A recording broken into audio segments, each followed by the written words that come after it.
Hello! Good afternoon. Ay, good evening pala.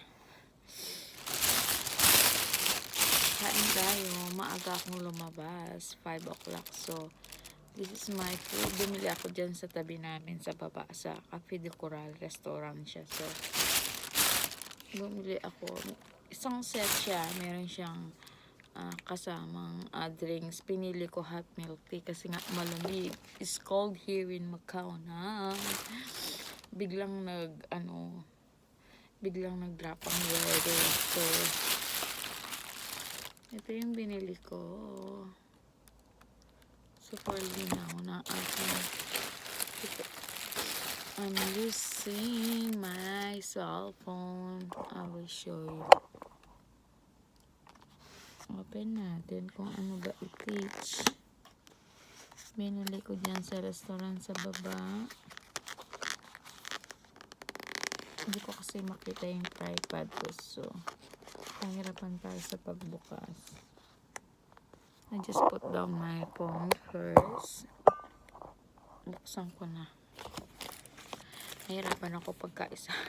Nakataas pa talaga yung paa ko. Meron kasi kaming maliit na ang linaw kasi ng eh. Ay, yan, nalaglag tuloy. Yan. Meron siyang parang pinaka-side dish niya is veggies. Ayan ba? Hirarapan na naman tayo. Gamitin ko yung aking dalawang kamay. So, I can do. Malinaw kasi yung ilaw. It's too bright. How can I remove this? Here. Syunga lang tayo, guys. So, ganito pala siya. Yan, ganyan. Kailangan ko palang i-angat ito. And then, this is the curry beef.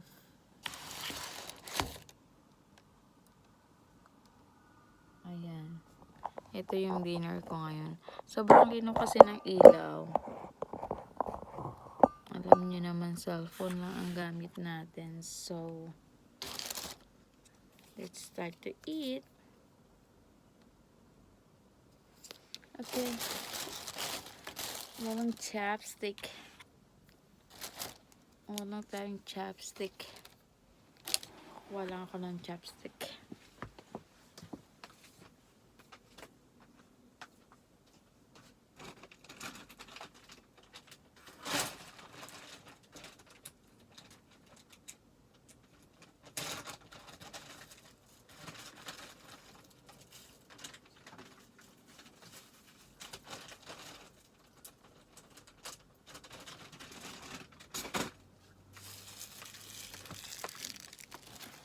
I'm back. Disposable na chopstick lang gamit namin. Bali, nakaupo ako dito sa bed ko. Bali, to, double deck. Yan. Ito yung sa pamangkin ko. Yung dito, walang nakatira. Pero soon, meron na. Then, dito yung aking sister. Whoa! Muntik nang malaglag. What is this life? So, this is my makalat pa. Ayusin ko pa kasi kaka-stay out ko lang. Stay in ako for 6 weeks. So, di pa maayos yung aking bed. Ayusin ko yung aking maliit na tapos ko yung pa ako. Yung aking maliit na ilaw doon. Meron akong ring lights. Hindi pa ako nakakapag-ayos tapos biglang bumaba ang weather. So, kain tayo. So, tikman natin. First bite.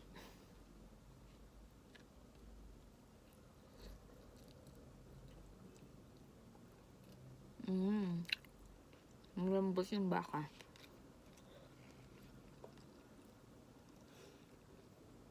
Yum.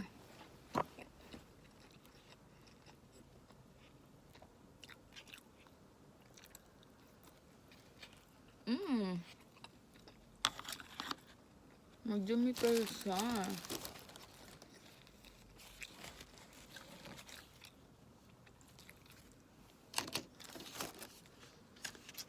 I need to put this one. Nalobat tayo.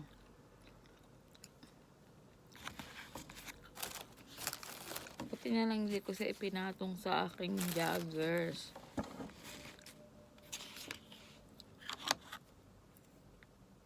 Super soft no beef. Masarap siya. Yummy. Yung pati yung rice gusto ko kasi gusto ko yung rice na medyo sa Tagalog is maligat. Yung not too soft, not hard.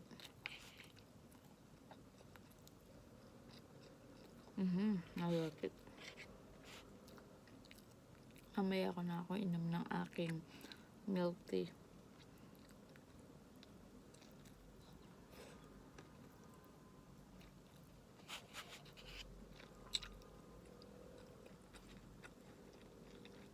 Lagyan natin ng konting curry sauce. Price pala nito guys is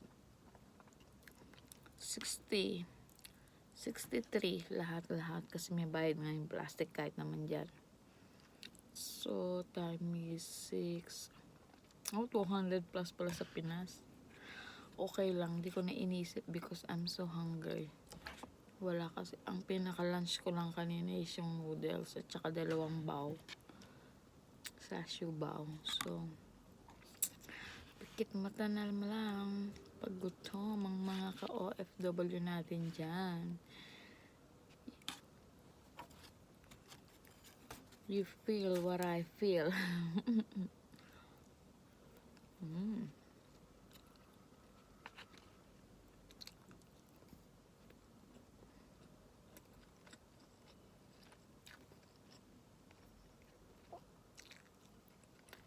Kain din kayo. Para hindi kayo magutom.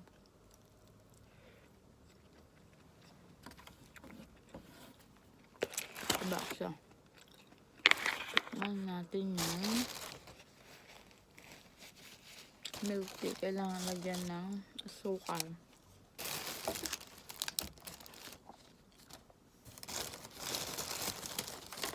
This is the sugar.